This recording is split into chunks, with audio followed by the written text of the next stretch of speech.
વડોદરાના ડભોઈ પાલિકાની છેલ્લી સામાન્ય સભામાં વિરોધ થયો। શાસક પક્ષે કોંગ્રેસના બે વિષયો પડતા મુકતા વિવાદ સર્જાયો। કોંગ્રેસના તમામ કોર્પોરેટર્સે સભાનો બહિષ્કાર કર્યો। ભાજપે બહુમતીના જોરે તમામ દરખાસ્તો પસાર કરી। યુવાનો માટે ક્રિકેટ ગ્રાઉન્ડની માંગણીનો કોંગ્રેસનો વિષય હતો। અન્યાય મામલે કોંગ્રેસ હવે કોર્ટના દ્વાર ખખડાવશે। કોંગ્રેસ વિકાસના કામમાં રોડા નાખતી હોવાનો ભાજપે આરોપ લગાવ્યો। નગરપાલિકામાં આજથી વહીવટદારના શાસનનો પ્રારંભ। નાયબ કલેક્ટર સંભાળશે પાલિકાનો વહીવટી ચાર્જ।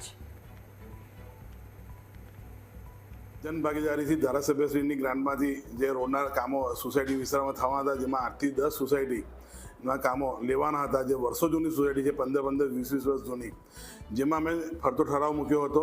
જેમાં અમે એમને વારંવાર ફોન કરીને કીધું હતું કે તમે કાં તો ટેકામાં સહી કરો, કાં તો તટસ્થ રહો, કાં તો વિરોધમાં સહી કરો। પણ એ મુદ્દો 15 દિવસથી એ લોકોએ મૂકી રાખ્યો ને આજે સમગ્ર સભામાં બી મુદ્દો હતો, પણ એ લોકોએ કોઈ ના વોકઆઉટ કર્યા અને અમે અમારી કોરમથી પૂરા કોરમથી સમગ્ર સભા ચલાવી છે।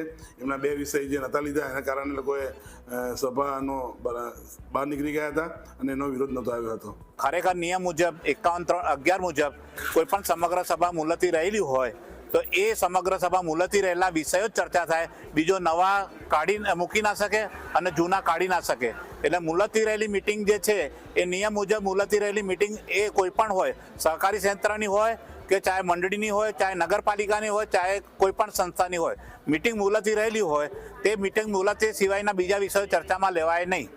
તેમ છતાંય આ લોકો બહુમતીની જોરે અમારી દરખાસ્ત કાઢી નાખી છે। અમે હવે આગળ નિયમ મુજબ કોર્ટના રાય આગળ